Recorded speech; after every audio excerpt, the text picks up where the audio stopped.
मधुर नाम से आप सबों को मैं नमस्कार करता हूं और स्वागत करता हूं।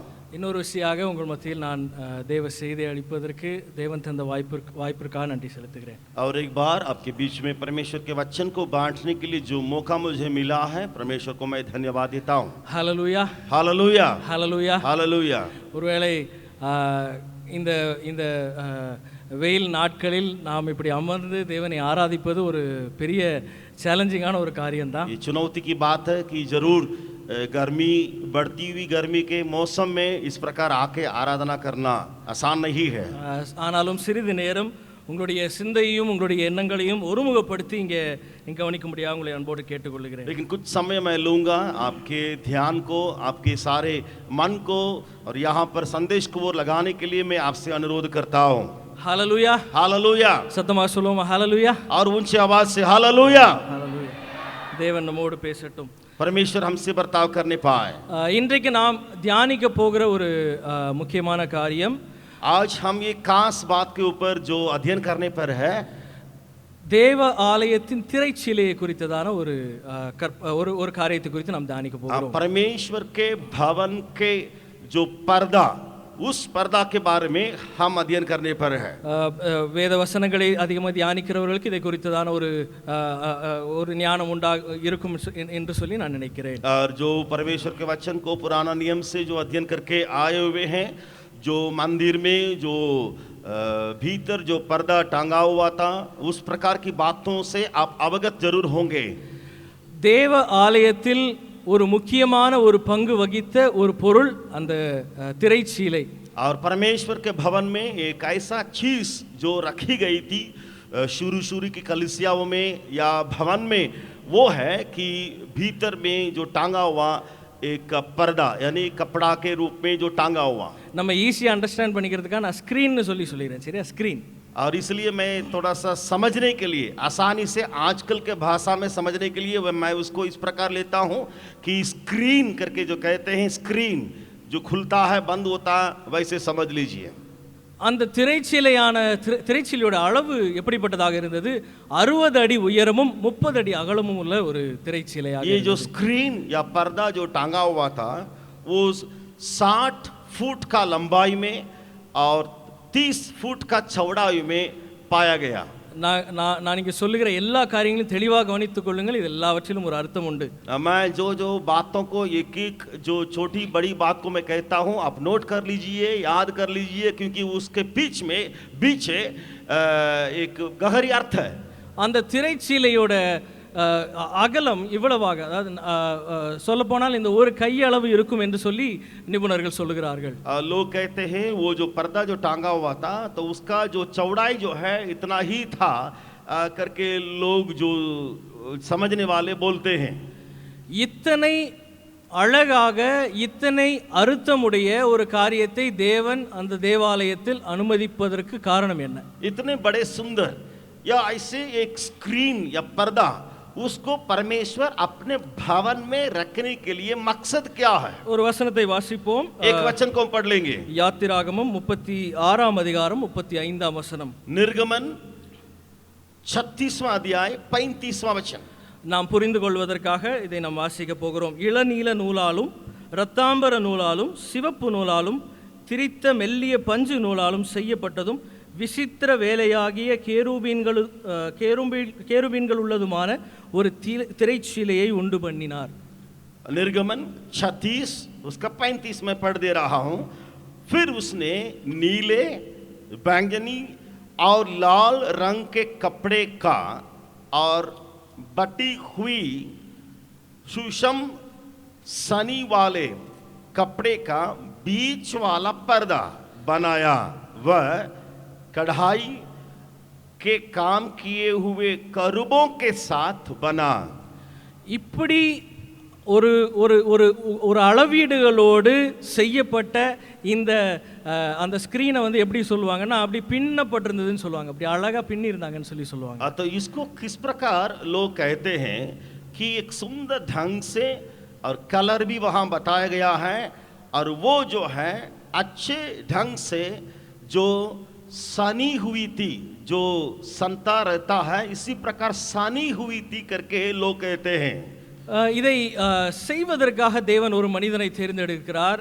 அது யாத்திராகமம் 31ஆம் அதிகாரம் 1வது வசனத்தும் துவங்கி நாம் பார்க்கலாம். इसको बनाने के लिए परमेश्वर ने एक व्यक्ति को नियुक्त किया. उसको 31 अध्याय में देखते हैं. 31 अध्याय पहला वचन में देखते हैं. 1வது வசனம் முதல் 5ஆம் வசனம் வரை உள்ளது. அதில் 5ஆம் வசனத்தை நாம் படிக்க போறோம். பெசாலியேல் என்கிற நபரை குறித்ததான ஒரு காரியம். 5ஆம் வசனத்தை படிப்போம். पहला वचन से 5 वचन तक उसके वर्णन किया गया है. तो वहाँ पे एक व्यक्ति का नाम दिया गया है बसलेल करके. हम पहला वचन में और दूसरा वचन में उसका नाम को पढ़ रहे हैं. அதில் 5ஆம் வசனத்தை வாசிப்போம். पांचवा वचन को केवल पढ़ लेंगे. மற்றும் சகலவித வேலைகளையும் யூகித்து செய்கிறதற்கு வேண்டிய ஞானமும் புத்தியும் அறிவும் அவனுக்கு உண்டாக அவனை தேவ ஆவியினாலே நிரப்பினார். और वहाँ पर इस प्रकार लिखा गया है कि परमेश्वर ने अपने आत्मा से उस व्यक्ति को भराया करके वहाँ पर हम देखते हैं 1 वचन से 5 वचन तक. தேவ ஆவியினால் நிரப்பப்பட்ட ஒரு மனிதன், அதிக வேலைப்பாடு தெரிந்த ஒரு மனிதனை கொண்டு தேவன் அந்த அழகான ஒரு திரைச்சிலையை அவர் செய்கிறார். और वहाँ पे तीसरा वचन में हम देखते हैं कि एक सुंदर ऐसा व्यक्ति जो परमेश्वर की आत्मा से जो बुद्धि और प्रवीणता, ज्ञान और सब प्रकार के कार्यों की समझ देने वाली आत्मा है, परिपूर्ण करता हूं करके तीसरा वचन कहता है. என்ன நோக்கத்திற்காக தேவன் இதை செய்ய வேண்டும்? क्यों परमेश्वर किस मकसद को रखे इस काम को करवाना है? தேவனுடைய பரிசுத்தத்தை இந்த உலகத்தின் பாவம் அதை பார்க்க முடியாத ஒரு சூழ்நிலையாக இருந்தது. तो उस दिन में या उन जमानों में क्या था कि ये संसार के पापी लोग या संसार के जो लोग उस पवित्र जो जगह है, उस जगह जो मंदिर के भीतर है, उसको देखना नहीं है. इसलिए वो बीचवाई पर्दा था. பாவத்தையும் பரிசுத்தத்தையும் பிரித்த ஒரு பொருளாக அது இருந்தது. वो पर्दा जो है वो ऐसा पर्दा था, पाप और पवित्रता दोनों को अलग करने वाले एक कपड़ा था. இந்த வேதத்தை நீங்கள் ஆழமாக வாசிப்பீர்கள் என்றால் இது பரிசுத்த ஸ்தலத்திற்கும் மகா பரிசுத்த ஸ்தலத்திற்கும் இடையில் இருக்கிறதான ஒரு திரைச்சீலை. और ये जो बीच वाले जो पर्दा करके लिखा गया है, बीच वाला पर्दा कहाँ गया था, कहाँ मतलब रखा गया था मंदिर में, वो पवित्र स्थान और महापवित्र स्थान ये दोनों के बीच में वो रखा हुआ था.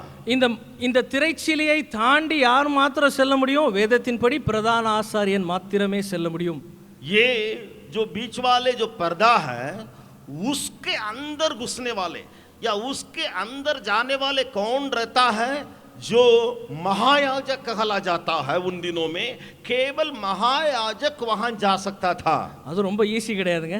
वो भी साधारण ढंग से वो नहीं जा सकता. அவங்க போறதுக்கு வருஷத்துக்கு ஒரே ஒரு தடவை தான் உள்ள போக முடியும். वो व्यक्ति भी साल में एकमात्र दिन अंदर जाएगा. அவங்களுடைய எல்லா சூழ்நிலைகளையும், அவருடைய பாவத்தை, அவருடைய குடும்பத்தின் பாவத்தை எல்லாவற்றையும் மன்னிப்பு கேட்டு அதற்கான பலிகளை செலுத்திவிட்டு மாத்திரமே அவர்கள் உள்ளே செல்ல पूरे परिवार और अपने और लोगों के पाप के बलि चढ़ाते हुए, क्षमा मांगते हुए, सारी बातों को कार्यक्रम को करते हुए पूरा करने के बाद ही महा पवित्र स्थान में वो प्रवेश कर सकता है. அவங்களுடைய கால்ல ஒரு கயிறு கட்டி வச்சிருப்பாங்க.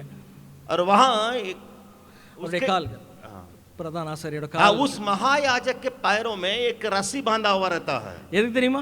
क्यों मालूम है वो रस्सी बांधा हुआ रहता है उसके पैरों में? மேபி உங்க எல்லாருக்கும் தெரிந்திருக்கலாம். शायद आपको मालूम होगा. அந்த ஒருவேளை பாவத்தோட அவங்க உள்ள போய் மரிச்சிட்டாங்கன்னா, मान लीजिए पाप करते या कुछ गलत करते भीतर जाके वो मर गया हो, ரொம்ப நேரம் பார்ப்பாங்க, ஆள் வெளியே வரல, கயிறு வச்சு வெளியே இழுக்கிறதுக்கு தான். तो लोग देखते रहेंगे अंदर गया हुआ आदमी बाहर नहीं आया. इसका मतलब कुछ पाप किया है और वो मर गया है, तो लोग तो अंदर नहीं जा सकते हैं. एक ही व्यक्ति उस पर्दा के अंदर जा सकता है. तो लोग उस रस्सी जो टांगा हुआ जो नीचे है उसको खींच करके उसको बाहर कर देंगे. இந்த நாட்களில் ஒருவேளை அப்படிப்பட்ட சூழ்நிலை இருக்குன்னா, मान लीजिए आजकल के जमाने में अगर ऐसा परिस्थिति होता कलीसिया में, तो என் காலில் இருக்க கயிறை நீங்க இழுக்கிற சூழ்நிலை கூட வர்றதுக்கு வாய்ப்பு இருக்கு. तो मैं यहाँ पर मंच पर खड़ा हूँ, मान लीजिए पाप किया हुआ, तो मैं मर गया। मेरे पैर में जो रस्सी बांधा हुआ, जो आप लोग जो कलीसिया में आए हैं, आप लोग मुझे खींच खींच के बाहर कर देंगे। அப்படிப்பட்ட ஒரு சூழ்நிலைகள் எல்லாவற்றையும் மாற்றி தேவன் நம்மை விடுதலையோடு ஆராதிப்பதற்கு இந்த சூழ்நிலையை உண்டாக்கி இருக்கிறார். लेकिन वैसा परिस्थिति आजकल के कलीसियाओं में नहीं है। परमेश्वर ने सबों को आजाद किया अपने यीशु मसीह के लहू के कारण, इसलिए रस्सी भी हट गया, उस पर्दा भी नहीं है। ஏன் இந்த மாற்றம்? இதை குறித்து தான் தியானிக்க போகிறோம். अब हम अध्ययन करने के लिए जा रहे हैं, क्यों ये बदलाव किया गया है पुराने और नया नियम में। நான் சொன்னபடியாக தேவ பிரசன்னத்தை மனிதன் காணக்கூடாத ஒரு சூழ்நிலை.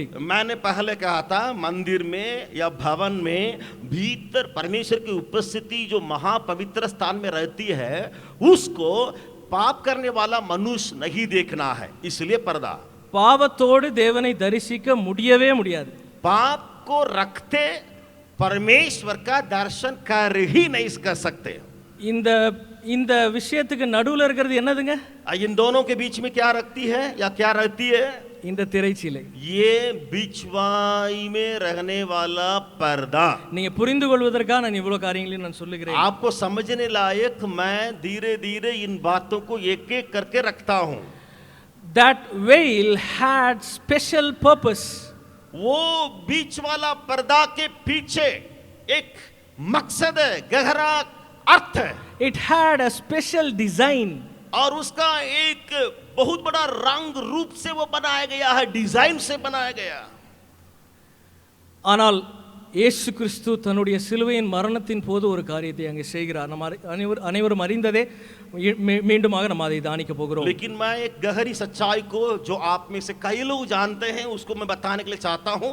ये बीच वाला पर्दा का हालत क्या हो गया, यीशु मसीह मर के जी उठने के बाद क्या हो गया, उसको मैं आपको बताने के लिए चाहता हूं। எல்லாரும் திருப்பிக் கொள்வோம். மத்தேயு मत्ती रचित सुसमाचार खोलेंगे।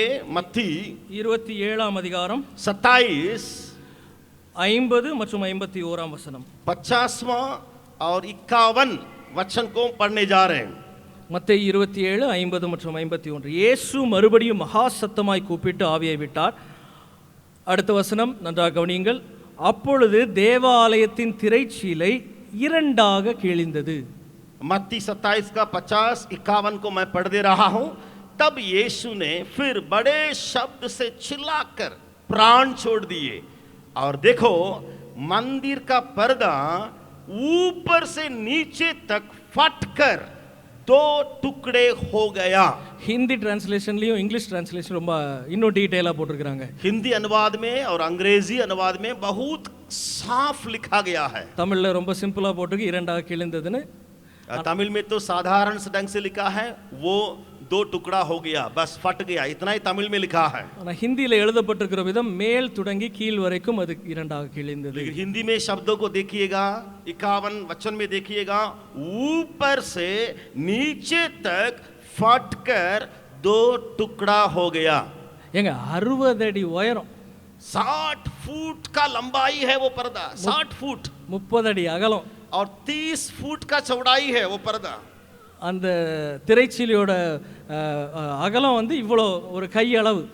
और उसका जो मोटा कपड़ा से बनाया हुआ था, मतलब हम लोग जैसे पहनते हैं वैसा कपड़ा से नहीं है, वो कपड़ा का जो मोटाई या उसका जो चौड़ाई कपड़ा का वो इतना है, इतना चौड़ा कपड़ा से वो बनाया हुआ है, 30 फुट और 60 फुट। அது எப்படி படைத்தார்? அவருடைய எண்ணங்களின்படி அழகான வேலைப்பாடுகளோடு அவர் படைத்திருக்கிறார். और कैसे कैसे बन गया था वो, बहुत ही रंग रूपी और उसमें तरीके तरीके से बातें बनाई गई थी।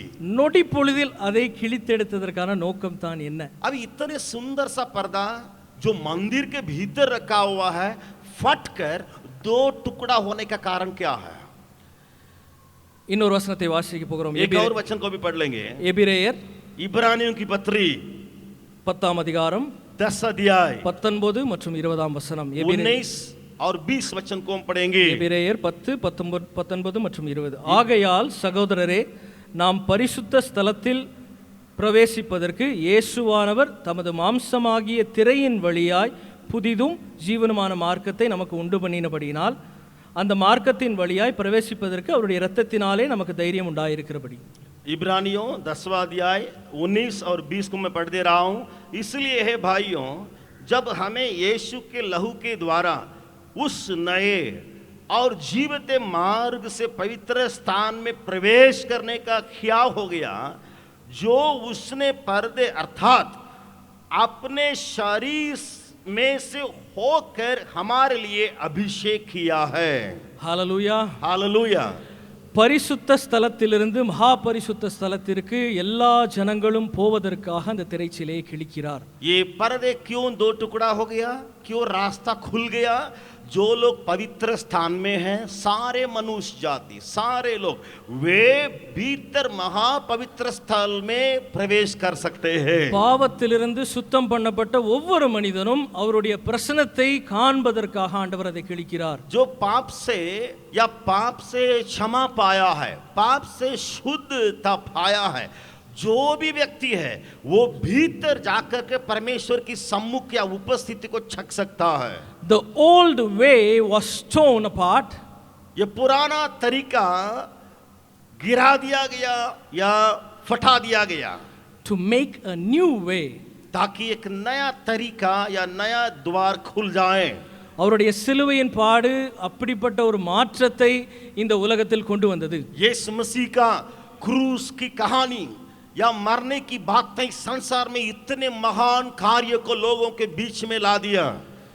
இப்போ நம்ம சிந்திக்க போகிற காரியம் இப்போதான் ரொம்ப ஆழமாக நாம் கவனிக்க போகிறோம். இந்த திரைச்சீலை எதை குறிக்கிறது, யாரை குறிக்கிறது? अब हम थोड़ा सा गहराई रूप में जाने जा रहे हैं। ये बीच वाला पर्दा किसको दर्शाता है या किस व्यक्ति को दर्शाता है? தேவனுடைய ஆலயம் என்று அழைக்கப்படுகிற இந்த சரீரம், परमेश्वर का मंदिर करके कहलाने वाला ये शरीर, இந்த சரீரத்தில் இருக்கிற எப்படிப்பட்ட திரைச்சீலைகள் கிழிக்கப்பட வேண்டும்? ये शरीर में कौन सी बीच वाला पर्दा है वो फटना चाहिए है।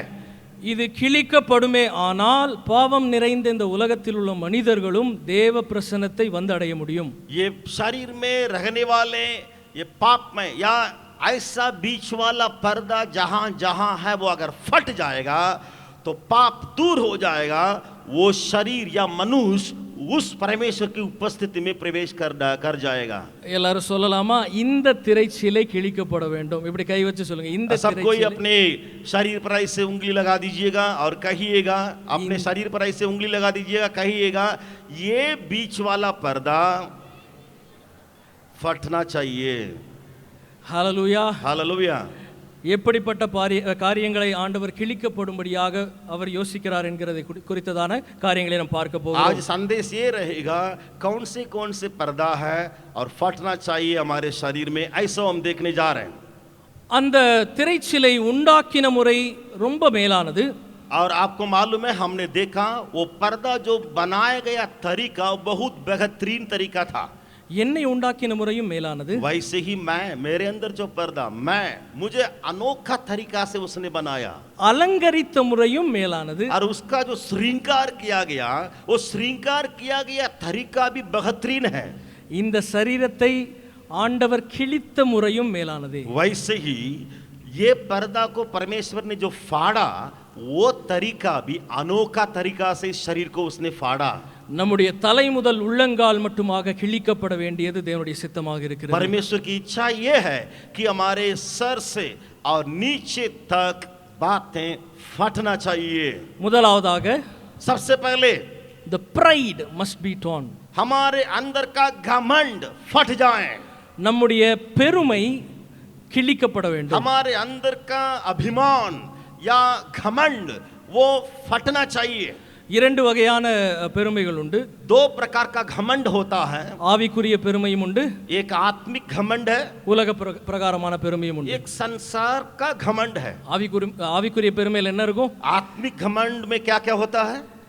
என்னைய யாருன்னு தெரியாதுல்ல உனக்கு, நான் 24 மணி நேரம் ஜெபம் பண்ணுவேன், मैं 24 घंटा प्रार्थना करता हूँ, उपवास करता हूँ। நான் எப்பவுமே ஆண்டவரோட மாத்திரம் தான் இருப்பேன் சொல்லிக்கிட்டே இருக்கிறது தான் பெருமை. लोग कहते रहते मैं परमेश्वर के साथ ही देखता रहता हूँ, 24 घंटा प्रार्थना में रहता हूँ, इसी प्रकार कहने वाला घमंड अंदर रखता है। இன்னொரு விதத்தில் சொல்லணும்னா இந்த பிரதர் ஜோமன்னா கண்டிப்பாக சுகமாயிரும்னு பல நபர்கள் சொல்லுவாங்க. और लोग कहते, एक और ढंग से अगर कहा जाए तो लोग कहते हैं ये भाई आके प्रार्थना करेंगे तो पूरा पूरा चंगाई मिल जाएगा. இப்போ அந்த பிரதருக்கு என்ன வந்துரும்னா நான் ஜோமன்னா சுகமாயிரும், அவ்வளோதான். लेकिन ये भाई को कुछ होगा तो मैं जाके प्रार्थना करूंगा तब उनको कुछ हो जाएगा. இப்போ அந்த பிரதர் என்ன நினைக்கிறாருன்னா अब ये भाई क्या सोचते हैं, ஆண்டவருடைய வல்லமை இல்லை, என்னுடைய ஜெபத்துல தான் பவர் இருக்கு. परमेश्वर की ताकत से नहीं, मेरी प्रार्थना में ही ताकत है, इसी के चलते काम हो रहा है. இந்த நாட்களில் அநேக காரியங்கள் நாம் இப்படி காண்கிறோம். बाहर संसार में आजकल कई कामों को ऐसे ही हम देखते हैं, लोगों के अंदर आत्मिक घमंड है. சரீர பிரகாரமான பெருமை எப்படிப்பட்டது? और दूसरा जो हमारे शरीर में तो जो घमंड होता है वो क्या है? சிம்பிளா சொல்லணும்னா முடி வெட்டுறதுக்கு போறோம்னு வச்சுக்கோங்களேன். मान लीजिए एक उदाहरण में बताऊं तो बाल कटवाने के लिए जब जाते हैं, சாதாரண முடி வெட்டுறதுக்கு 50 ரூபாயிலிருந்து 5000 ரூபாய் வரைக்கும் மக்கள் செலவு பண்றதுக்கு ரெடியா இருக்கிறாங்க. तो बाल कटना है तो उसके लिए, उस कटाई के लिए 50 रुपये से 50,000 रुपये तक खर्चा करने के लिए संसार में लोग हैं. ஏன்? क्यों? பெருமை. घमंड. பெருமை. घमंड. 50 ரூபாய்க்கு அதே முடி வெட்டுறது தான். तो बाल कट गया 50 रुपये में, वही बाल है. 50,000 ரூபாய்க்கு இன்னும் 10 முடி எக்ஸ்ட்ரா கட் பண்ணிருப்பாங்க, அவ்வளவுதான். तो 10 முடி எக்ஸ்ட்ரா கட் பண்ணிருப்பாங்க. बस 10 और बाल ज्यादा काट दिया होगा कुछ और देने के चलते, बस इतना ही फर्क है. ஆனால் மக்கள் பெருமையாக நான் அங்க கட் பண்ணேங்க, இவ்வளோ ஆச்சுங்க, ரொம்ப சூப்பரா பண்ணாங்க, முடி வெட்டுறதுக்காக மாத்திரம் தான், வேற देखिए बाल कटने में या बाल जब जाते हैं उसमें लोग इतना कमेंट मारते हैं कि देखो ऐसा ऐसा काटता, वो ऐसा ऐसे करता है करके. நான் செய்வதை தவறாக சொல்லவில்லை, मैं जो करता काम उसको गलत नहीं बोल रहा हूँ, நாம் நம்மில் இருக்கிற எண்ணங்களை நான் குறிப்பிட்டு கூற விரும்புகிறேன். लेकिन मनुष्य के अंदर जो विचार ऐसे फैल गया है उस विचार को मैं पकड़ रहा हूँ. மிக சாதாரணமான காரியங்களில் கூட நம்முடைய பெருமை நம்மை ஆட்கொள்கிறது என்கிறதை साधारण से साधारण बात में भी लोग घमंडी हो जा रहे हैं. நான் இங்க இருந்து அங்க நடந்தும் போக முடியும், இங்க இருந்து அங்க கார்லயும் போக முடியும், ஆனா அந்த கார்ல போறதை நான் விரும்புவேன். ஏன்? பெருமைக்காக. यहाँ से वहां मुझे जाना है, पैदल भी जा सकता हूँ और 4 चक्का गाड़ी में भी जा सकता हूँ, लेकिन कार में जाएंगे तो उसमें एक ऐसा घमंड करने वाले लोग रहते हैं. சில இடங்கள்ல மெசேஜ் கொடுக்கறதுக்கு முன்னால கார்ல உட்காந்து ஏசில உட்காந்துட்டு தான் வந்து மெசேஜ் கொடுக்குறாங்க. और कुछ लोग हैं वहाँ मंच पर चढ़ के जो संदेश देते हैं, प्रचार करते हैं, तो मंच तक अपना एसी कार में ही आएंगे, एसी में ही बैठेंगे, तब वहाँ से निकल करके मंच पे आके प्रचार करके तुरंत कार में बैठ के चले பண்ணட்டும், தாராளமா பண்ணட்டும், தப்பு கிடையாது. गलत नहीं है. अच्छा एसी कार है, इसमें एसी कार में आना और प्रचार करना गलत नहीं है. இதை குறித்ததான எண்ணங்களில் உள்ள பெருமையை குறித்ததாக நாம் குறிப்பிட்டதை நாம் பார்க்கிறோம். लेकिन इसके विचारधारा में जो घमंड की बातें हैं उन बातें नहीं होना चाहिए. தேவன் அகந்தையை எதிர்க்கிறார். परमेश्वर घमंडियों का या अभिमानियों का विरोध करता है. God is totally against the particular thing. परमेश्वर इस घमंड से घृणा या विरोध करता है. ஒரு வசனத்தை வாசிக்க போகிறோம். நீதிமொழிகள் 11ஆம் அதிகாரம் 2ஆம் வசனம். नीति वचन 11 अध्याय 2 वचन को पढ़ने जा रहे हैं. नीति वचन 11:2. அகந்தை வந்தால் லட்சியம் வரும், தாழ்ந்த சிந்தையுள்ளவர்களிடத்தில் ஞானம் உண்டு. जब अभिमान होता है तब अपमान भी होता है, परंतु नम्र लोगों में बुद्धि होती है. அகந்தை வந்தால் லட்சியம் வரும். अभिमान आए तो अपमान भी आएगा. தெளிவாக ஹிந்தியில் இன்னும் தெளிவா இருக்கு. பெருமை இருந்தால் அவமானமும் வரும். हिंदी में बहुत सुंदर ढंग से दोनों शब्द लिखा गया है, दोनों ऐसे ही शुरू होता है. अभिमान जब आएगा अपमान भी आएगा. இந்த மனிதனாகிய நான் பெருமையுடையவனாக இருப்பேன் என்றால் அவமானத்தையே நான் பெற்றுக்கொள்வேன். ஞாபகத்தில் நாம் வைத்துக் கொள்ள வேண்டும். अगर हमारा शरीर में इस प्रकार का अभिमान का पर्दा है तो कुछ भी नहीं, मैं कमाते जा रहा हूं. किसको? अपमान को कमाते जा रहा हूं. 10 நாளைக்கு 10 வருஷத்துக்கு நல்லா இருக்குங்க. 10 दिन या 10 साल के लिए तो मनुष्य ठीक रहेगा, वो व्यक्ति शिष्य ठीक रहेगा. அந்த பெருமையை நாம் வளர்க்க விட்டோமானால் நாம் அவமானத்தில் செல்வது வேதத்தின் பிரகாரமாக உண்மை. लेकिन ये अभिमान वहां रुकता नहीं है, बढ़ते बढ़ते जाएगा और बढ़ते जाकर हमें अपमान में एक दिन गिरा देगा। இப்படிப்பட்ட பெருமை நம்மிடத்திலிருந்து கிழிக்கப்பட வேண்டியது மிக அவசியமாக इस இருக்கிறது. प्रकार का अभिमान हमारे भीतर से फाड़ दिया जाए। மற்றவர்கள் வாழ்க்கையை குறித்ததான ஒரு கம்பேரிசன் நம்ம அடிக்கடி பண்ணுவோம். और कुछ लोग हैं क्या करते हैं, दूसरा व्यक्ति को देख करके तुलना करते हैं, अपने को तुलना कर करके देखने वाले हैं। அவன் பாருங்க எவ்வளோ பாவத்தோட வாழ்றான் பாருங்க, நான் எவ்வளோ நல்லா இருக்கேன். तो मैं अभी देखिए, मैं थोड़ा सा उसको अलग ढंग से बोलता हूँ, देखो कितना पाप में, कितना गंदा व्यक्ति है, कितना गंदे काम कर रहा वो। ஊழியத்தில் இருக்க நமக்கு சில நேரங்களில் இந்த எண்ணங்கள் வருவதுண்டு. हम जो सेवकाई में हैं, हम अपने को पवित्र समझते हैं, दूसरों को पापी समझते हैं, ऐसे विचार कई लोगों में है। சில நேரங்களில் நாம் இப்படி யோசிப்பதுண்டு, நான் நல்லவனா இருக்கிறதுனால தான் தேவன் என்னை தெரிந்து கொண்டார் என்ற எண்ணமும் நமக்கு சில कुछ நேரங்களில் लोगों के अंदर ये विचार है, मैं अच्छा व्यक्ति हूँ इसलिए परमेश्वर ने मुझे चुन लिया। இல்லை. नहीं, वैसा नहीं। ஒருவேளை இங்கே எக்ஸ்பீரியன்ஸ் ரொம்ப ஊழியத்தில் பல ஆண்டுகளாக பணி செய்கிற நம்முடைய ஊழியர்களும் உண்டு, அவர்களுக்கு இது ஆழமாக தெரிந்திருக்கும். और यहाँ सेवकाई में कई साल से सेवकाई करने वाले हमारे लोग हैं, उनको ये बात अच्छी तरह मालूम है।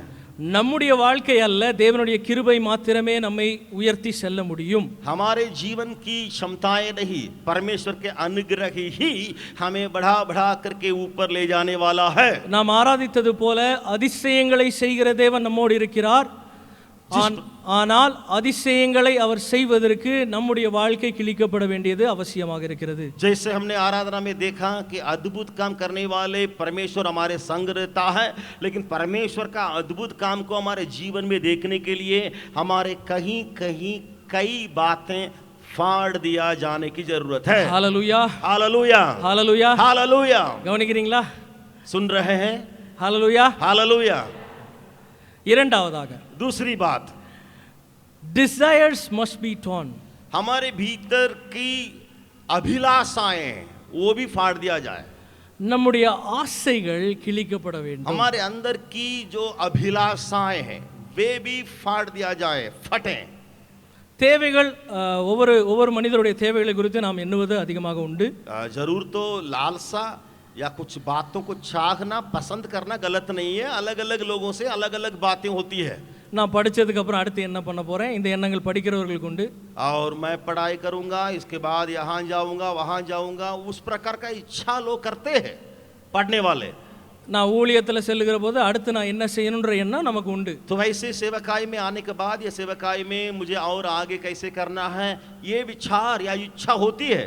நிறைய நேரங்களில் நம்ம உலக பிரகாரமான ஆசைகளையும் நாம் புதைத்து வைத்து விடுகிறோம். लेकिन इसके बीच में अभिलाषा, इसके बीच में सांसारिक इच्छा लालसा भी हमारे अंदर आकर के बस जाती है। நான் ஸ்கூல் படிக்கும் போது எனக்கு ஒரு ஆசை என்னன்னா, அந்த ரேஞ்சர் சைக்கிள் அந்த காலத்தில் சொல்லுவாங்க, அப்படி குனிஞ்சிட்டு ஓட்டுற ஒரு சைக்கிள் உண்டு. तो मैं स्कूल में पढ़ रहा था, तो उस समय लोग उसी समय से ही बोलते थे कि साइकिल, ऐसा साइकिल उन दिनों में आ गया था जिसको हैंडल ऐसे रहता है, रेंजर साइकिल बोलते हैं, और झुक करके उसको चलाना पड़ता है। वो साइकिल मुझे बहुत पसंद था वो चलाने के लिए। ஸ்கூலுக்கு அந்த சைக்கிள் எடுத்துட்டு போனது தான் என்னுடைய ஆசை. और मेरा मन में यही इच्छा थी कि जब मैं स्कूल जाऊंगा तब उस साइकिल से मुझे जाना है। கொஞ்ச நாளைக்கு அப்புறம் வண்டி வாங்கணும்னு ஒரு ஆசை. फिर वो साइकिल के बाद मेरे मन में ये इच्छा हुआ कि गाड़ी खरीद लें, बाइक खरीद लें। கொஞ்ச நாளைக்கு அப்புறம் கார் வாங்கணும்னு ஆசை. फिर बाइक खरीदने के बाद और फिर मन में इच्छा हुई कि कार खरीद लें। இன்னும் கொஞ்ச நாள் விட்டா எனக்கு ஃப்ளைட் வாங்கணும்னு ஆசை கூட வர்றதுக்கு வாய்ப்பு இருக்கு. अगर ऐसे में चले जाऊंगा तो आगे बढ़ करके फिर एक दिन आएगा मुझे फ्लाइट खरीदना है। இப்படிதான் இந்த நாட்களின் நிலைமை சென்று கொண்டிருக்கிறது. आजकल के जमाने में ऐसे ही धीरे धीरे ऊपर की ओर लोग बढ़ रहे हैं। நம்முடைய ஆசைகள் சிறியதாக விதைக்கப்படுகிறது, हमारी लालसा छोटा रूप में बोया जा रहा है, ஆனால் அதில் நாம் நிறைவடைவதே இல்லை. लेकिन उसमें संतुष्ट नहीं होते हैं। சின்ன வீடு வச்சிருந்தோம்னா இன்னும் ஒரு 2 ரூம் எக்ஸ்ட்ரா இருந்தா நல்லா இருக்கும்னு சொல்லி நம்ம இன்னொரு பெரிய வீடு एक கட்டுவோம். छोटा घर है, एक ही कमरा है, तो वो सोचेगा अगर 2 कमरा रहेगा बहुत अच्छा रहेगा करके उसके विचार करेगा। ஒரு வீடு தான் இருக்கு, இன்னொரு 2 வீடு வாங்கணும்னா இன்னும் நல்லா இருக்கும்னு சொல்லி நம்ம யோசிப்போம். फिर 2 कमरा है, 3 कमरा हो गया है, एक घर बड़ा हो गया है, वो सोचेगा एक घर काफी नहीं है, अगर 2-3 घर होगा तो अच्छा रहेगा करके वो 2-3 घर खरीदना शुरू करेगा। நான் எதையும் தவறாக சொல்லவில்லை, मैं किसी भी बात को गलत है करके यहाँ नहीं बोल रहा हूँ, இதை குறித்ததான ஆசைகள் நிறைந்த எண்ணங்களை குறித்து நான் பேசுகிறேன். लेकिन यहाँ इसके पीछे पड़ने वाले एक अभिलाषा जैसे, मतलब एक खरीदना करके इच्छा होती है, उसको मैं गलत करके बोलता हूँ। ஒரு வசனத்தை வாசிக்க போகிறோம். एक वचन को पढ़ लेंगे। ஒன்னு யோவான் पहला यूहन्ना 2வது அதிகாரம் दूसरा अध्याय, पहला यूहन्ना 2 अध्याय 15வது வசனம். 15 वचन। உலகத்திலும் உலகத்தில் உள்ளவைகளிலும் அன்பு கூறாதிருங்கள். ஒருவன் உலகத்தில் அன்பு கூர்ந்தால் அவனிடத்தில் பிதாவின் அன்பில்லை. तुम न तो संसार से और न संसार में की वस्तुओं से प्रेम रखो। यदि कोई संसार से प्रेम रखता है तो उसमें पिता का प्रेम नहीं है। சிலர் சொல்லுவாங்க, कोई लोग कहते हैं ना, எனக்கு ஆண்டவர் வீடு கொடுத்துட்டார், கர்த்தர் கிருபையில கொடுத்துட்டார், சந்தோஷம். परमेश्वर ने मुझे मकान दिया, घर दिया, अनुग्रह से घर दिया करके लोग बोलते हैं। அடுத்து திரும்ப சொல்லுவாங்க, எனக்கு இன்னொரு ரூம் ஆண்டறது கட்டுறது கொடுத்தாரு, கர்த்தர் நாமத்துக்கு மகிமைன்னு சொல்லுவாங்க. फिर एक दिन आकर के एक और गवाही देंगे कि उसी घर में एक और कमरा बनाने के लिए परमेश्वर ने अनुग्रह दिया, अभी 2-3 कमरा हो गए। பிரச்சனை சாட்சி சொல்வதில் கிடையாது.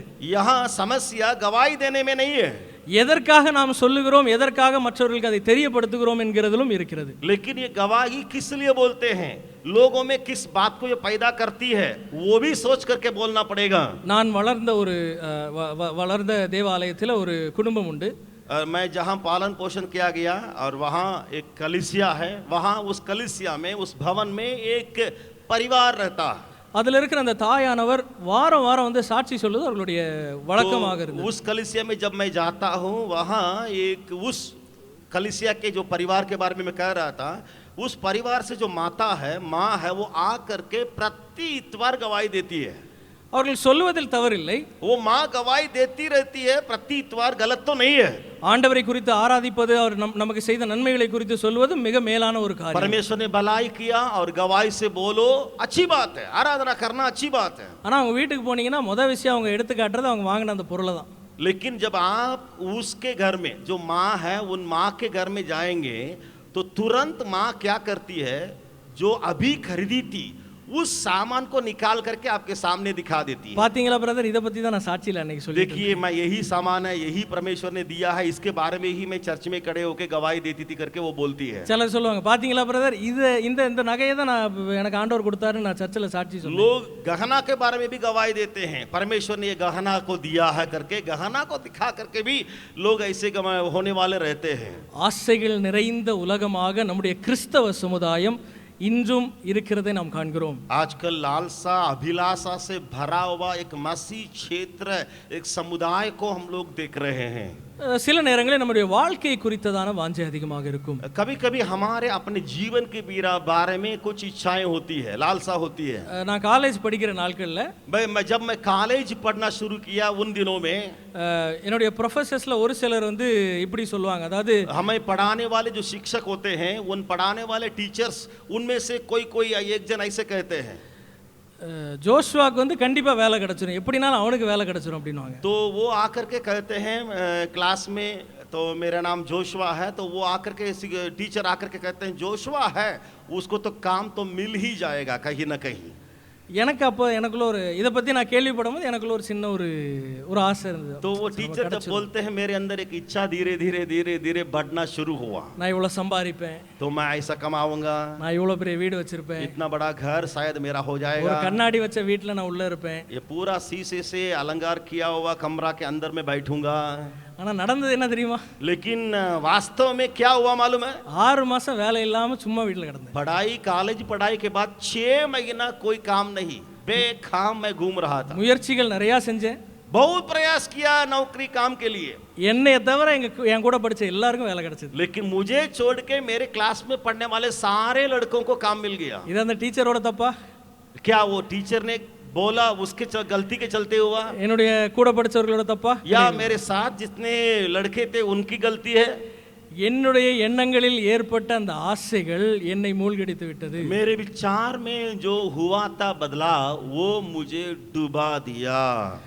நான் பீகாருக்கு வருவதற்கு முன்பதாக ஜார்க்கண்டில் ஒரு இடத்துல ஒரு ஆர்கனைசேஷனில் கம்பெனியில் பணிபுரிந்து கொண்டிருந்தேன். मैं बिहार में सेवकाई में इधर आने के पहले झारखंड में एक कंपनी में काम करता था। அங்கேருந்து சொகுசான வாழ்க்கை வாழணும்னு சொல்லிட்டு தான் நான் சென்னைக்கு போகிறேன் வேலை தேடி. और फिर उस काम को छोड़ दिया, छोड़ के चेन्नई गया, तमिलनाडु में। क्यों गया मालूम है? एक आरामदेव एक सुख देने वाले एक ऐसा काम मुझे मिल जाएगा, நல்ல நிறைய இடங்கள்ல போய் தேடினேன், நிறைய இடங்கள்ல வேலையும் கிடைச்சது. ऐसा काम जो आराम देता है, उस काम के तलाश में चेन्नई शहर में घूमता दिखाई पड़ा. இத்தனை ஆண்டுகளாக என் கண்களுக்கு நான் மறைத்த காரியம், लेकिन इतने ही सालों से मैं अपनी आंखों में एक बात को छिपा के रखता था, मैं देख नहीं सकता था. वो क्या है?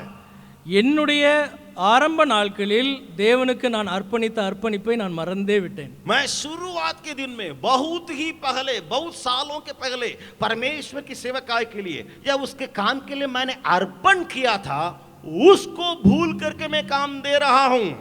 எதிர்காலத்தை குறித்ததான எண்ணங்கள் தேவை. जरूर भविष्य के बारे में विचार रखना गलत नहीं है, चाहिए. ஆனால் என்னுடைய ஆசைகள் என்னை மூழ்கடித்து விடக்கூடாது. लेकिन मेरी लालसाएं या और बढ़ करके अभिलाषाएं हैं, आ करके मुझे डुबाना नहीं चाहिए. இன்னொரு வசனத்தை வாசிக்க போகிறோம். एक और वचन को पढ़ने जा रहे हैं. எரேமியா यिर्मयाह की किताब 29ஆம் அதிகாரம் 29 अध्याय 11ஆம் வசனம். 11वां वचन. எரேமியா 29:11. यिर्मयाह 29 का 11वां वचन. நீங்கள் எதிர்பார்க்கும் முடிவை உங்களுக்கு கொடுக்கும்படிக்கு நான் உங்கள் பேரில் நினைத்திருக்கிற நினைவுகளை அறிவேன் என்று கர்த்தர் சொல்லுகிறார். அவைகள் தீமைக்கல்ல, சமாதானத்துக்கு ஏதுவான நினைவுகள். क्योंकि यहोवा की ये वाणी है कि जो कल्पनाएं मैं तुम्हारे विषय करता हूँ उन्हें मैं जानता हूँ, वे हानि की नहीं वरन कुशल ही की है, और अंत में तुम्हारी आशा पूरी करूंगा. நான் உங்கள் பேரில் நினைத்திருக்கிற நினைவுகளை அறிவேன். जो कल्पनाएं मैं तुम्हारे विषय करता हूं उन्हें मैं जानता हूं. யார் சொல்றாருங்க? इस वचन को किसने कहा? கர்த்தர் இதை தெளிவாக சொல்வதற்கான ஒரே நோக்கம், यहोवा परमेश्वर एकदम खुलम इस वचन को कहने का एक ही कारण, உங்களுடைய எதிர்பார்ப்புகளை தாண்டி அவருடைய நினைவுகள் உங்களுக்காக அதிகம் உண்டு. आपकी जो आशा है, आपकी जो इच्छा है, उससे अधिक बढ़ करके परमेश्वर के पास आपके लिए है.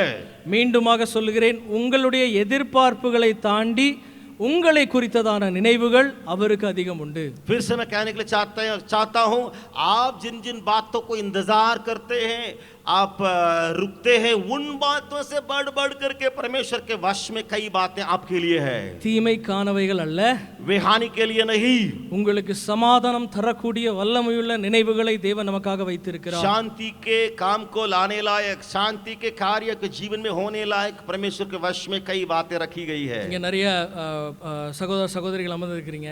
जरूर नीचे हम देखते हैं कई जवान हैं और कई लोग यहाँ बैठे हुए हैं, कई लोग हैं. உங்களுடைய எதிர்காலத்தை குறித்தான எண்ணங்கள் எல்லாருக்கும் அநேகமா இருக்கும், நான் கண்டிப்பா நம்புறேன். जरूर अभी जो आप बढ़ रहे हैं, आपके विचार में भविष्य के बारे में कई विचार आप अभी भी करते होंगे. உங்களுடைய நினைவில் இருக்க வேண்டிய ஒரே ஒரு காரியம், लेकिन आप विचार में एक बात को बैठा दीजिए, என்னை குறித்ததான நினைவுகள் அவர் என்னை விட அதிகமாக வைத்திருக்கிறார். मैं मेरे बारे में जो सोच कर रखता हूं भविष्य में, उससे बढ़ बढ़ करके परमेश्वर के पास विचार है मेरे बारे में. ஹalleluya, हालेलुया, ஹalleluya. हालेलुया.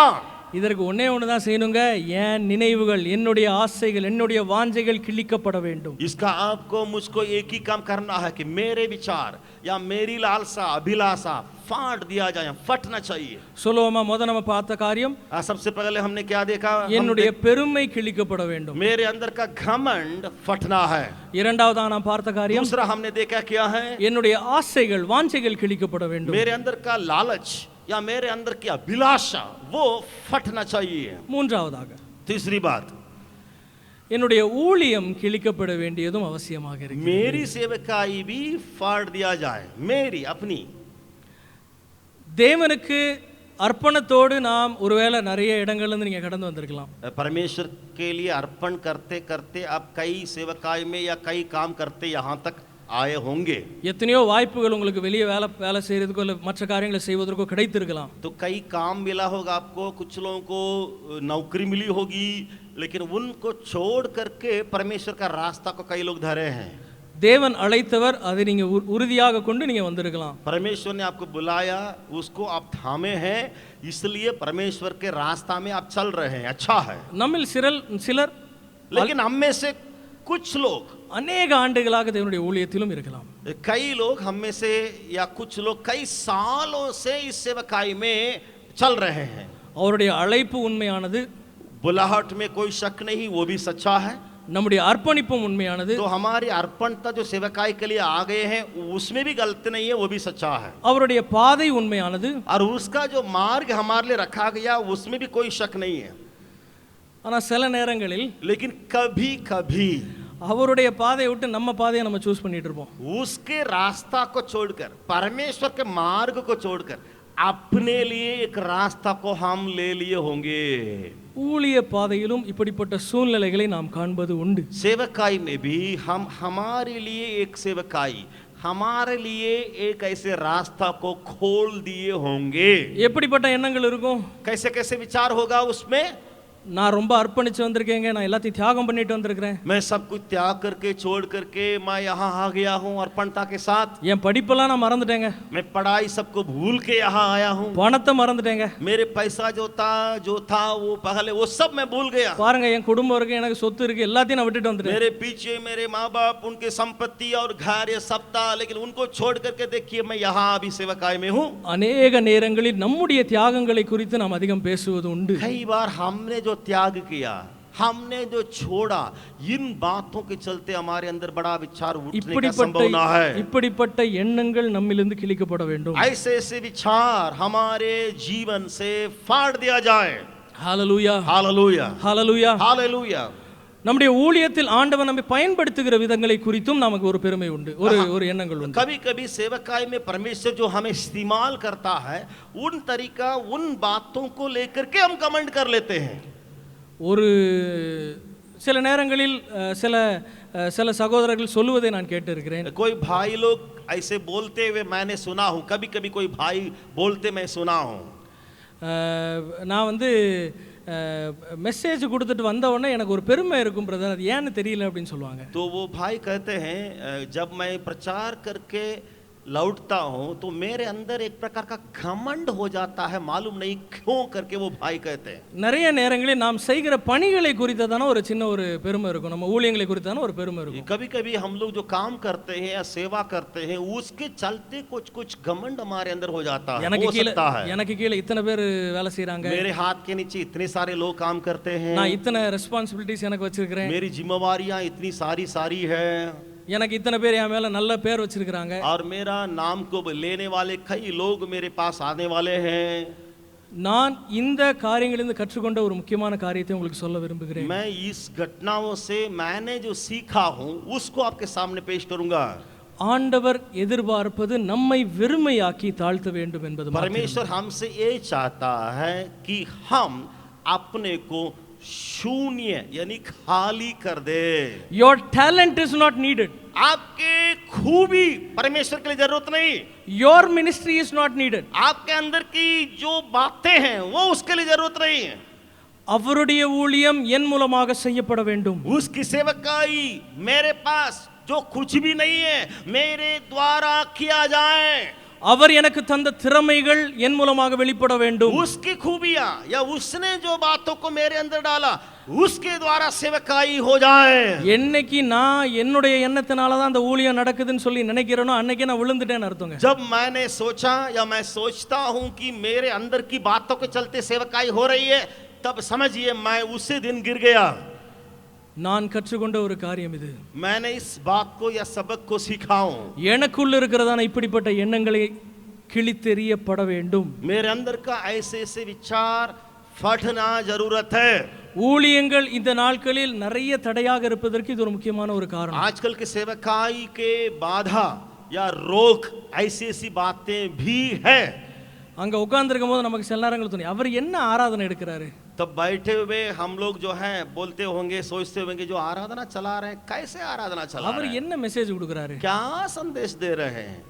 இப்படிப்பட்ட எண்ணங்கள் முதலாவதாக கிழிக்கப்பட வேண்டும். हमारे अंदर से ऐसे ऐसे विचार सबसे पहले निकाल दिया जाना चाहिए। தேவன் ஒரு ஒரு ஒரு டாங்கியை வச்சு கூட பேச முடியுங்க. परमेश्वर एक गदही या गदहा को लेकर के बोल सकता है। ஒரு பாறையின் மூலமாக சந்ததியை உண்டாக்க முடியும். एक ऐसा चीज के द्वारा परमेश्वर बहुत बड़ा संतानों को, वंशावली को पैदा कर सकता है। நாம் நினைவில் கொள்ள வேண்டிய காரியம், இது என்னுடையவைகள் அல்ல, அவருடையவைகளை நான் செய்கிறேன். मेरे अंदर ये विचार होना चाहिए, सो जो बातें हैं वो मेरी नहीं है, अपनी नहीं है, जो परमेश्वर की है उसी के द्वारा मैं कर रहा हूँ. இதை ஆழமாக நாம் புரிந்து கொள்வதற்காக ஒரு வசனத்தை வாசிக்க போகிறோம். इसको और समझने के लिए एक वचन को भी हम पढ़ लेंगे.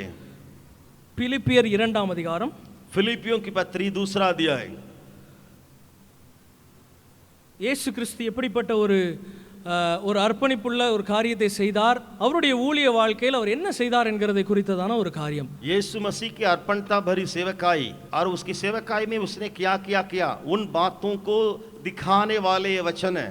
பிலிப்பியர் 2ஆம் அதிகாரம் 6ஆம் வசனம் முதல் 8ஆம் வசனம் வரை. फिलिपियों की पत्री 2 अध्याय 6 वचन से लेकर के 8वां वचन तक. அவர் தேவனுடைய ரூபமாயிருந்தும் தேவனுக்கு சமமாயிருப்பதை கொள்ளையாடின பொருளாக எண்ணாமல் தம்மை தாமே வெறுமையாக்கி அடிமையின் ரூபம் எடுத்து மனுஷர் சாயலானார். அவர் மனுஷ ரூபமாய் காணப்பட்டு மரண பரியந்தம், அதாவது சிலுவையின் மரண பரியந்தமும் கீழ்ப்படிந்தவராகி தம்மை தாமே தாழ்த்தினார். जिसने परमेश्वर के स्वरूप में होकर भी परमेश्वर के तुल्य होने का अपने वश में रखने की वस्तु न समझा, वरन अपने आप को ऐसा शून्य कर दिया और दास का स्वरूप धारण किया और मनुष्य की समानता में हो गया और मनुष्य के रूप में प्रकट होकर अपने आप को दीन किया और यहाँ तक आज्ञा कही रहा कि मृत्यु, हाँ क्रूस की मृत्यु भी सह ली. இரண்டு காரியங்களை இதில் நாம் குறிப்பிட்டு காண போகிறோம். 2 बातों को यहाँ हम लोग गौर करेंगे. அவருடைய பொசிஷனை அவர் கொள்ளையாடின பொருளாக எண்ணவில்லை. सबसे पहले उसका जो स्थान उसको अपना वश में रखने के उसने नहीं चाहा. அவர் நினைச்சிருந்தாருன்னா பிதாட்ட சொல்லியிருக்கலாம், அந்த கெத்செமனே தோட்டத்தில் ஜெபம் பண்ணும்போது எனக்கு இது வேண்டாம் ஆண்டவரே என்கிட்ட எடுத்துருங்கன்னு சொல்லியிருக்கலாம். अगर वो चाहता तो गत्समने बगीचा में वो कह देता है प्रभु ये मुझे नहीं चाहिए, मुझसे ये ले करके प्रार्थना कर सकता था. ஒருவேளை பிதாவானவர் அதை ஏற்றுக்கொள்வதற்கும் வாய்ப்புண்டு. शायद पिता परमेश्वर उस बात को ग्रहण करने के लिए भी मौका था. ஆனால் அவர் கூறியது ஒரு சொற்பமான ஒரு காரியமாக இருந்தாலும் ஒரு மிக ஆழமான ஒரு காரியம். लेकिन एक छोटी सी बात वहां दिखाई पड़ता है, लेकिन वहां एक गहराई सच्चाई पाई जाती है. ஆகிலும் என்னுடைய சித்தத்தின்படியல்ல உம்முடைய சித்தத்தின்படியே ஆகட்டும். यीशु ने प्रार्थना किया, हे पिता तो भी मेरी इच्छा से नहीं तेरी इच्छा से पूरा हो. நம்ம நிறைய நேரங்களில் இந்த வார்த்தையை நாம் கூறுவதுண்டு. कई बार हम भी तो कहते हैं प्रार्थना में, ஊழியத்தில் இருக்கிற நாம் அதிகமாக இதை கூறுவதுண்டு. सेवकाई में हम लोग ज्यादा से ज्यादा हम लोग इसको इस्तेमाल करते हैं. ஆண்டவரே என் சித்தம் இல்ல ஏசப்பா உங்க சித்தம் நடக்கணும். हे प्रभु यीशु मेरी इच्छा नहीं आपकी इच्छा पूरी हो. உண்மையாகவே நாம் இதை சொல்வதற்கு நாம் தயாராக இருக்கிறோம். लेकिन उसको गहराई से सच्चाई से सचमुच हमारे मुख से निकालने पाए. இயேசு கிறிஸ்து அதில் உள்ள சிலுவை பாடுகளை மனதில் வைத்துக் கொண்டவராக அதை ஏற்றுக்கொண்டார். यीशु अपने क्रूस के सारे दुख को, वेदना को मन में रखते हुए उन बातों को ग्रहण कर लिया. அவருக்கு தெரியுங்க அந்த மனுஷ சரீரமாகி அந்த அந்த அந்த நிலைமையில அவருக்கு எப்படிப்பட்டதான ஒரு வலி இருக்குன்னு சொல்லி. यीशु को मालूम है कि ये शरीर कितना वेदना और दुख से तड़पेगा करके. But still he was silent. तो भी वो चुप रहा. அவரை தாழ்த்தினார். वो अपने को नम्र शून्य किया. நம்முடைய ஊழியத்தில் நாம் கற்றுக்கொள்ள வேண்டிய காரியங்கள், हमारी सेवकाई में इन बातों को सीखना जरूरत है. நமக்கு கிடைத்திருக்கிற காரியங்களை, கிடைத்திருக்கிற பதவிகளை, கிடைத்திருக்கிற வேலைகளை கொள்ளையாடின பொருளாக எண்ணாமல் हमारे लिए जो कुछ मिला है या जो कुछ हमारे पास दिया गया है उनको अपने वश में रखने का विचार न करें. நம்மை வெறுமையாக்கி अपने को खाली करें, शून्य करें. நம்மை தாழ்த்த வேண்டும். हम अपने को नम्र बनाएं. Hallelujah. Hallelujah, Hallelujah. Hallelujah. God gave his position to come down to this sinful world. परमेश्वर ने उस महान स्थान को छोड़ दिया ताकि इस पापमय संसार में पापियों के बीच में आए. நம்முடைய ஊழிய பாதையில் நாம் எப்படிப்பட்டவர்களாக இருக்கிறோம் என்கிறதை எண்ணி பார்க்க போகிறோம். आज आपकी और मेरी सेवकाई के रास्ता में हम लोग किस प्रकार विचार से जा रहे हैं. முதலாவதாக நாம் என்ன பார்த்தோம்? सबसे पहले हमने क्या देखा? என்னுடைய பெருமை கிழிக்கப்பட வேண்டும். मेरे अंदर का घमंड फट जाए. இரண்டாவதாக என்னுடைய வாஞ்சைகள் கிழிக்கப்பட வேண்டும். दूसरा मेरे अंदर की लालसा इच्छाएं फट जाए. இப்பொழுது நாம் பார்த்தது என்னுடைய ஊழியம் கிழிக்கப்பட வேண்டும். अब तीसरा मेरी अपनी जो सेवकाई, अपना रास्ता, अपना विचार फट जाए. இப்படிப்பட்ட கிழிக்கப்படுதல் நம்முடைய வாழ்க்கையில் நடைபெறும் என்றால் इस प्रकार का जब फाड़ने के कार्य हमारे अंदर हर होगा, தேவன் நம் மூலமாக செயல்பட முடியும். परमेश्वर हमारे द्वारा महान कार्य कर सकता। ஹalleluya, हालेलुया, ஹalleluya. हालेलुया। என்னுடைய சுயம் தேவ சித்தத்தினிடத்திலிருந்து என்னை மறைக்கிறது. हम मेरे अंदर का जो घमंड है वो परमेश्वर की इच्छा से मुझे वंचित कर देता है। என்னுடைய ஆசைகள் என்னை தேவனுடைய சித்தத்தை செய்ய என்னை மறைக்கிறது. मेरे अंदर की जो अभिलाषाएं हैं तो वो परमेश्वर की इच्छा से मुझे छिपा देता है। என்னுடைய ஊழியத்தை குறித்ததான எண்ணங்கள் என்னுடைய தேவனுடைய பாதையை விட்டு என்னை விலக செய்கிறது. तो मेरी सेवकाई, अपना रास्ता, अपना मार्ग, ये सारी बातें परमेश्वर के कार्य से मुझे अलग कर देता है। अनेक நேரங்களில் ஒவ்வொரு தேவ ஆலயங்களிலும் நடக்கிற சண்டைகள் பிரச்சனைகள் நாம் குறித்து கேள்விப்படுவதுண்டு. कई बार आप सुने होंगे कई परमेश्वर के मंदिर या भवन में झगड़ा लड़ाई की बातें होती चलती है। ஒரே காரணமா தான் இருக்கும். कारण एक ही है, நான் அந்த இடத்துக்கு போகணும், मुझे उस जगह पर जाकर के बैठना है। அவர் செய்யறது சரி கிடையாது, நான் அந்த இடத்துக்கு போனா நான் சரியா वो செய்வேன். वहां उस पद में बैठे हैं, वो ठीक नहीं है, मैं जाकर के उस पद में बैठूं।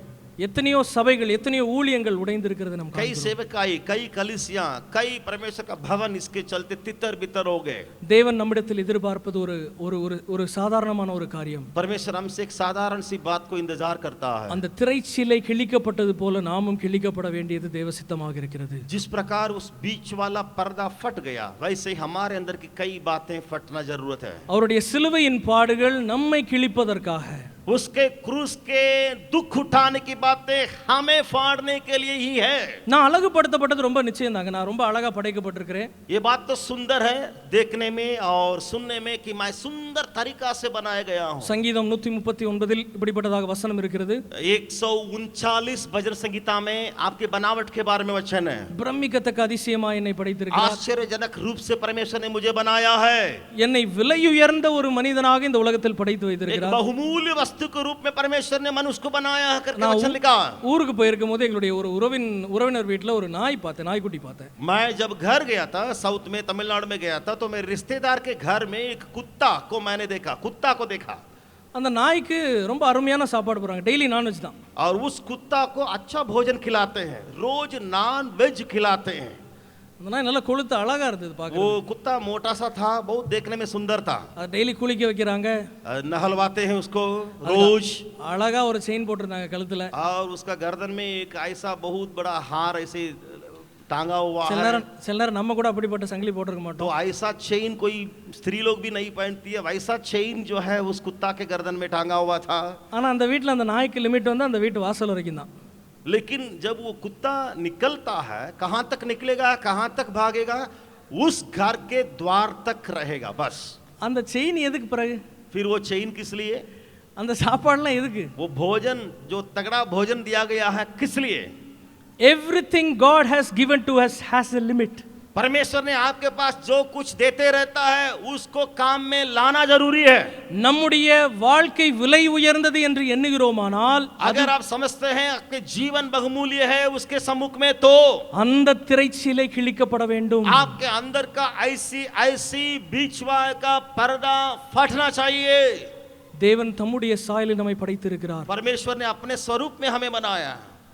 தேவகுமாரனை பாடுகள் அனுபவிப்பதற்காக நமக்காக கொடுத்திருக்கிறார். पिता परमेश्वर ने यीशु मसीह जो पुत्र है उसको दुख भोगने के लिए, मरने के लिए संसार में दे दिया। The Christ who tore the veil apart, जो मसीह रास्ता के बीच का पर्दा को जैसे हमारे लिए फाड़ दिया, அப்படிப்பட்டதாக நம்மையும் கிழித்து எடுக்கட்டும். वैसा ही उस परमेश्वर हमें भी फाड़ने पाए। ஹalleluya, हालेलुया, ஹalleluya. हालेलुया। பரிசுத்த ஸ்தலத்திலிருந்து மகா பரிசுத்த ஸ்தலத்திற்கு இந்த உலகத்தின் ஜனங்களை கொண்டு செல்வதற்கு நான் கிழிக்கப்பட வேண்டுமானால் கிழிக்கப்படட்டும் என்று அர்ப்பணிக்க போகிறோம். जितने लोग पाप करते हुए संसार में पाए जाते हैं, अगर उनको भी पवित्र करके उस पवित्र स्थल से लेकर के महापवित्र जगह में अगर ले जाना है, तो मेरे अंदर की ऐसी पर्दाएं फटना जरूरत है। நம்முடைய இருதயத்தில் கரங்களை வைத்து நாம் சொல்ல போகிறோம். हमारे छाती के ऊपर या हमारे मन या हृदय के ऊपर हाथ रख के हम बोलने जा रहे हैं। என்னுடைய பெருமைகள் கிழிக்கப்பட வேண்டும். बोलिएगा, हाथ रख के बोलिएगा, मेरे अंदर की घमंड फटना चाहिए। என்னுடைய பெருமை, मेरे अंदर की घमंड फटना चाहिए। ஹalleluya. என்னுடைய வாஞ்சைகள் ஆசைகள் கிழிக்கப்பட வேண்டும். मेरी अभिलाषाएं इच्छाएं फटना चाहिए। Holy Spirit. என்னுடைய ஊழியமும் கிழிக்கப்பட வேண்டும். मेरी अपनी सेवकाई भी फटना चाहिए। Holy Spirit. ஹalleluya. हालेलुया, ஹalleluya. हालेलुया, ஹalleluya. हालेलुया। சத்தமாக சொல்லுவோமா? ஹalleluya. और जोर से हालेलुया। எல்லாரும் எழுந்து நிற்கலாமா? எழுந்து क्या நிற்கலாம். सब कोई कुछ मिनट के लिए प्रार्थना के लिए खड़े हो जाएंगे? खड़े हो जाएंगे।